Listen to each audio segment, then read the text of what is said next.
बस्ती पहुंचे उत्तर प्रदेश के सीएम योगी आदित्यनाथ। बस्ती जिले के सरस्वती विद्या मंदिर रामबाग विद्यालय के शिलान्यास कार्यक्रम में शामिल हुए सीएम योगी। बस्ती जिले के बसहवा में सरस्वती विद्या मंदिर रामबाग का सीएम योगी ने किया शिलान्यास। सीएम के सुरक्षा को लेकर कड़े इंतजाम, हेलीपैड पर सीएम योगी का हुआ स्वागत। कार्यक्रम स्थल पर भाजपा जिला अध्यक्ष विवेकानंद मिश्रा, जिला पंचायत अध्यक्ष संजय चौधरी, दर्जा प्राप्त राज्य मंत्री महेश शुक्ला, विधायक अजय सिंह, पूर्व विधायक दयाराम चौधरी, अजय सिंह गौतम ने किया स्वागत। युवाओं को तकनीक का उपयोग सकारात्मक दिशा में करना चाहिए। सीएम योगी, हमारी सरकार ने पिछले 8.5 सालों में 8.5 लाख नौजवानों को दी नौकरी। मुख्यमंत्री, साइबर ठगी से लोगों को बचाने के लिए प्रदेश में साइबर थानों की हुई है स्थापना। सीएम योगी, युवा टेक्नोलॉजी का उपयोग उतना करें जितना है कि लाभकारी और प्रतियोगी परीक्षाओं में सहायक हो। मुख्यमंत्री योगी आदित्यनाथ ने सोशल मीडिया पर बेवजह समय बर्बाद न करने की युवाओं से की अपील। 8 साल पहले बीमारू राज्य के रूप में होती थी यूपी की गणना। सीएम, देश की विकसित होने के लिए प्रदेश के साथ गाँव व क्षेत्र के विकास की जरूरत। सीएम योगी कार्यक्रम के दौरान गौ सेवा आयोग के उपाध्यक्ष महेश शुक्ला, जिलाध्यक्ष विवेकानंद मिश्र, संत कबीर नगर जनपद के भाजपा प्रभारी अजय सिंह गौतम, भाजपा विधायक अजय सिंह, जिला पंचायत अध्यक्ष संजय चौधरी सहित अन्य तमाम लोग मौजूद रहे। कमिश्नर अखिलेश सिंह, डीआईजी संजीव त्यागी, डीएम रवेश गुप्ता, एसपी अभिनंदन, एएसपी आईपीएस ओपी सिंह रहे मौजूद।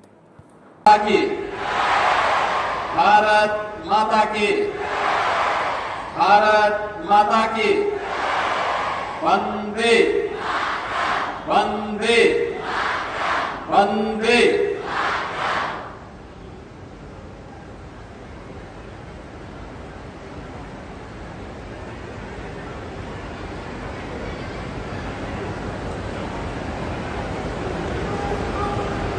अखिल भारतीय शिक्षा संस्थान विद्या भारती के अंतर्गत सरस्वती शिशु मंदिर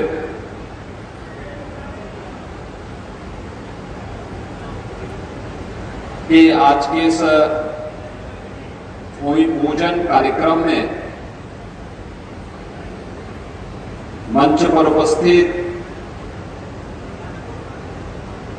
विद्या भारती के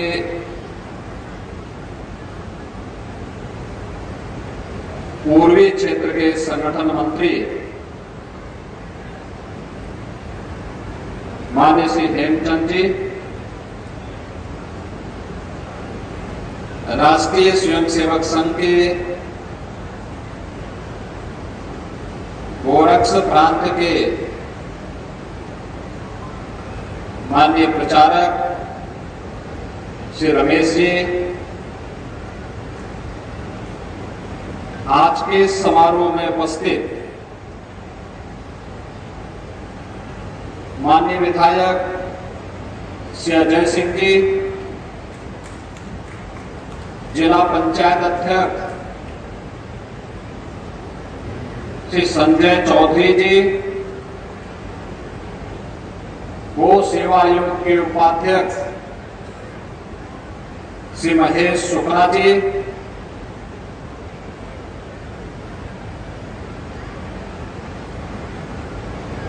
क्षेत्रीय मंत्री विद्या भारती डॉक्टर सौरभ मालवीय जी, प्रांत मंत्री डॉक्टर शैलेश कुमार सिंह जी, विद्यालय के प्रबंधक प्रोफेसर सुरेंद्र प्रताप सिंह जी, विद्यालय के प्रधानाचार्य श्री गोविंद सिंह जी, कोषाध्यक्ष प्रहलाद मोदी जी, आज के इस कार्यक्रम में उपस्थित प्रदेश निरीक्षक श्री राम सिंह जी और भारतीय जनता पार्टी के जिला के अध्यक्ष श्री विवेकानंद मिश्र जी, सरस्वती शिशु मंदिर रामबाग से जुड़े हुए सभी उपस्थित प्यारे बच्चों सभी सम्मानित आचार्यगण, अभिभावकगण और जनपद बस्ती से जुड़े हुए इस क्षेत्र के सभी उपस्थित महानुभाव, नागरिक बहनों और भाइयों, आज ये मेरा सौभाग्य है कि मुझे महर्षि वशिष्ठ से की स्मृति से जुड़ी हुई इस पावन धरा पर इस पवित्र कार्यक्रम के भूमि पूजन कार्यक्रम में भाग लेने का अवसर प्राप्त हुआ है।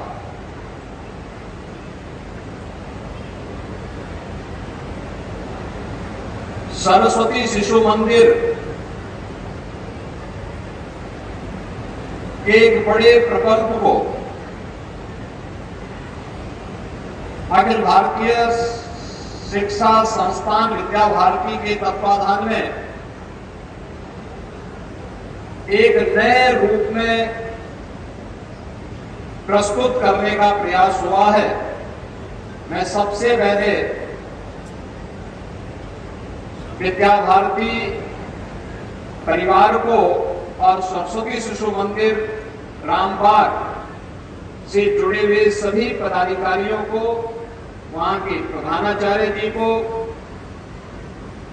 सभी आचार्यों को हृदय से इस कार्य के लिए बधाई देते हुए बस्ती वासियों को इस कार्य के लिए अपनी शुभकामनाएं देता हूं।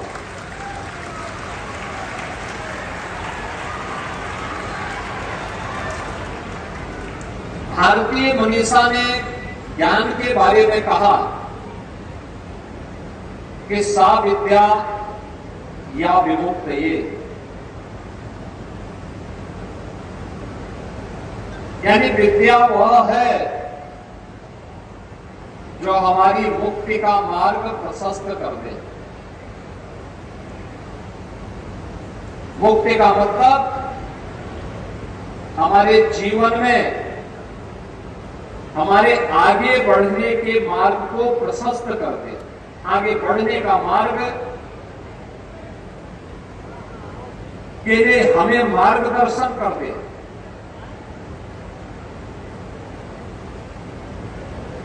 यह देश 1947 में स्वतंत्र होता है, लेकिन 1947 में स्वतंत्र होने के बाद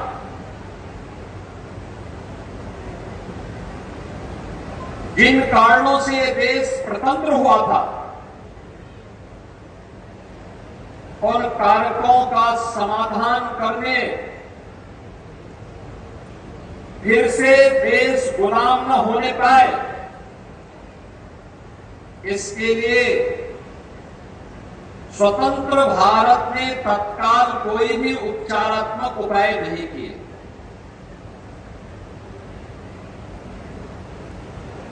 और इन्हीं विसंगतियों को दूर करने के लिए तत्कालीन राष्ट्रीय स्वयंसेवक संघ के प्रचारक के रूप में सरदेव नानाजी देशमुख के नेतृत्व में इसी गोरक्ष प्रांत के गोरखपुर में सरस्वती शिशु मंदिर की पहली शाखा स्थापित की गई थी। आप याद करिए, ये गोरक्ष प्रांत इस दृष्टि से सौभाग्यशाली है कि उसे विद्या भारती अखिल भारतीय शिक्षण संस्थान के मातृभूमि होने का सौभाग्य प्राप्त है, क्योंकि आज देश के अंदर विद्या भारती के अंतर्गत संचालित हजारों शिक्षण प्रशिक्षण संस्थाएं राष्ट्र निर्माण के जिस अभियान के साथ जुड़ी हुई हैं, उसके ताकत को देश भी और वन डिस्ट्रिक्ट वन प्रोडक्ट के माध्यम से उसको पुनर्जीवित किया, उसको टेक्नोलॉजी के साथ जोड़ा, डिजाइन के साथ जोड़ा, पैकेजिंग के साथ जोड़ा, मार्केटिंग के साथ लिंक किया। परिणाम क्या रहा कि 2 करोड़ नौजवानों को हमने उनके साथ रोजगार के साथ जोड़ने में सफलता प्राप्त की। आप याद करिए कोरोना कालखंड के दौरान जब उत्तर प्रदेश के कामगार और श्रमिक उत्तर प्रदेश में आए तो हम लोगों ने उनको यहीं पर समायोजित करने में सफलता प्राप्त की थी। ये चीजें बताती हैं कि हमारे पास सब कुछ था, लेकिन विस्मृति ऐसी हुई कि हम भूल गए कि हम क्या थे। हम भूल गए कि हमारे पास सब कुछ है, हम दुनिया का पेट भरने की क्षमता रखते हैं, दुनिया को रोजगार देने की क्षमता रखते हैं, लेकिन हम उस विस्मृति के शिकार हुए। युवा पलायन करता था। आज उत्तर प्रदेश के युवा को अपने ही गांव में, अपने ही जनपद में और अपने क्षेत्र में रोजगार और नौकरी की गारंटी मिल रही है। परिणाम है वह उत्तर प्रदेश की समृद्धि में अपना योगदान दे रहा है। उत्तर प्रदेश देश का ग्रोथ इंजन बनकर के नंबर 1 की अर्थव्यवस्था बनने की ओर तेजी के साथ आगे बढ़ा है और यही मार्ग है विकसित उत्तर प्रदेश का। लेकिन विकसित उत्तर प्रदेश में आपकी भी भूमिका होगी, आपके भी गांव की भूमिका होगी। ये प्रयास परिणाम कैसे लाता है? याद करिए आज से 8 वर्ष पहले ये जो सीजन था, इस सीजन में इंसेफ्लाइटिस हर अभिभावक को चिंतित करता था, कौन बच्चा इसकी चपेट में आ जाए, असमय उसकी मौत हो जाए, ये भय सताता था। हमने सरकार बनने के पहले 3 वर्ष के अंदर इंसेफ्लाइटिस की बीमारी को कंट्रोल किया। आज बरसात हो या कोई भी सीजन, आज किसी भी माता को, किसी भी पिता को चिंतित होने की आवश्यकता नहीं, क्योंकि सरकार ने संसाधन उपलब्ध करवाए हैं। सरकार ने हर जिले में मेडिकल कॉलेज बनाने के कार्यक्रम को तेजी के साथ आगे बढ़ाया है। सरकार ने बीमारी पे नकेल कस दी है और उसकी शुरुआत होती है स्वच्छ भारत अभियान से। स्वच्छता का कितना महत्व हो सकता है? जब प्रधानमंत्री जी ने 2014 में 2 अक्टूबर को स्वच्छ भारत अभियान की शुरुआत की थी, लोग इसकी कीमत को नहीं समझ पा रहे थे। लेकिन मैं बस्तीवासियों से कहूंगा, स्वच्छ भारत मिशन की ताकत क्या है, उसकी ताकत देखनी है। इंसेफ्लाइटिस का पूरी तरह उन्मूलन होगा, ये स्वच्छ भारत मिशन की सबसे बड़ी ताकत है। हमारा नवजात शिशु बच गया, वही नवजात शिशु इन 8 वर्षों में बड़ा हुआ होगा और कोई सरस्वती शिशु मंदिर में भी एडमिशन लेकर के यहां अध्ययन कर रहा होगा। ये चेंज है, ये चेंज है।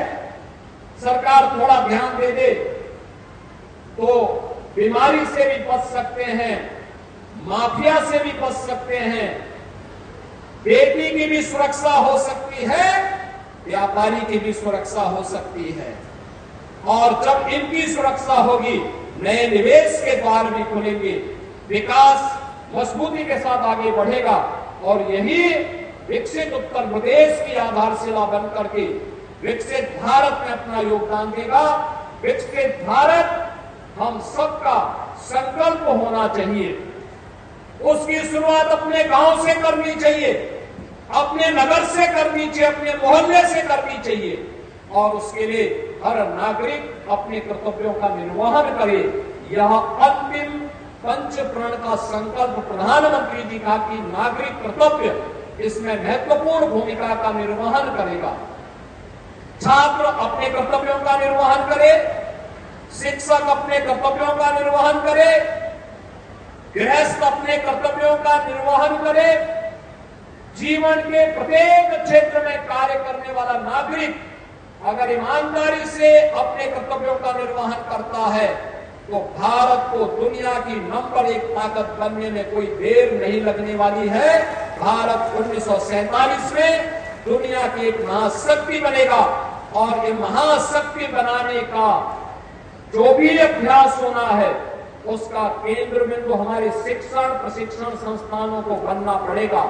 आज के इस अवसर पर जब यहाँ पर सरस्वती शिशु मंदिर के इस नए भवन के शिलान्यास कार्यक्रम के साथ मुझे जुड़ने का अवसर प्राप्त हो रहा है, मैं एक बार फिर से विद्या भारती अखिल भारतीय शिक्षण संस्थान को इस कार्य के लिए हृदय से बधाई दूंगा।